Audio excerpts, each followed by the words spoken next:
Aloha! Lars Løkke og Moderaterne. Anden del. Det er egentlig ganske kort.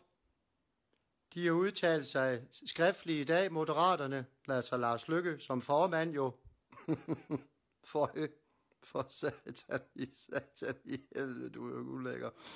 Der er simpelthen udgivet en pressemeddelelse, at når den erhvervspsykolog, som de har ansat i Moderaterne, så de kan få stoppet det her sexisme og mobning mod deres medarbejdere og kollegaer, så skal det blive internt. Det vil sige, at der kommer ikke noget offentligt ud.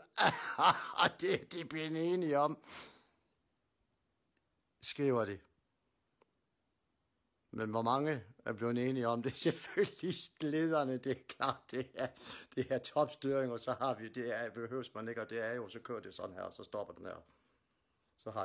Så har vi de almindelige hernede. Dem på gulvet, som man siger. Ikke også? Så. Hej. Det var det. Så Lars Løkke, han godt er noget for hans parti, var.